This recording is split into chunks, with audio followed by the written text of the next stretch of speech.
So there are two things in this golf swing that I think can be improved on so that we can get better contact and better club face control. So at the top of the backswing, we're going to see this extra bit of runoff occur, which can make it very difficult to keep the club shaft in a good positioning on the way down. And so when you see the club head start to move out in this direction here, especially late in transition or late in the backswing, it's going to cause an effect on the club shaft on the way down to then steepen and be thrown out in front. And that's exactly what's happening in this position here. So where that club shaft is too steep for my liking. Ideally, we'd like it to be a little bit more horizontal. And it would be about trying to improve that top of the backswing positioning.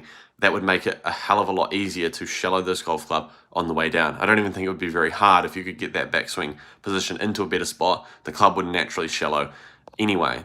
Now, if you're watching this golf swing and you want your one analyzed just like this one here, comment or DM me the word analysis on Instagram and I'll send you through the details. Now, steep shafts, we always think they're really bad, but it's important to realize why it's bad.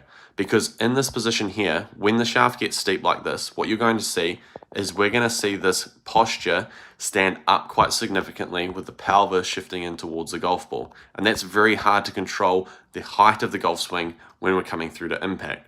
And what we're going to add on now is this movement through impact where the leader shoulder is chicken winging a little bit. So you can see that space that's being created from the rib cage to that tricep.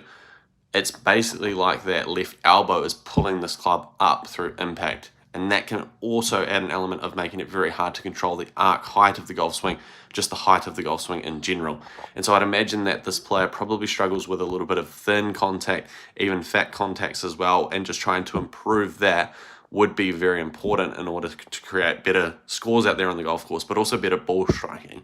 And all I think we need to do is just start with trying to improve this backswing positioning with a couple easy drills to try to stop that runoff occurring in that spot there. And that's all we would focus on for now. We'd get that better, and then we'd start to talk about that release positioning. I think so many people are overwhelming themselves with too many swing thoughts out there on the golf course when they just need to prioritize one. And that's what we'd do. Even though I've mentioned two things, all I would want us to try to do is just improve the backswing to start with, and that's it. Then we can start to look at what the downswing's doing, and then we can start to look at what the impact's doing with the posture, and then we can start to look at the release.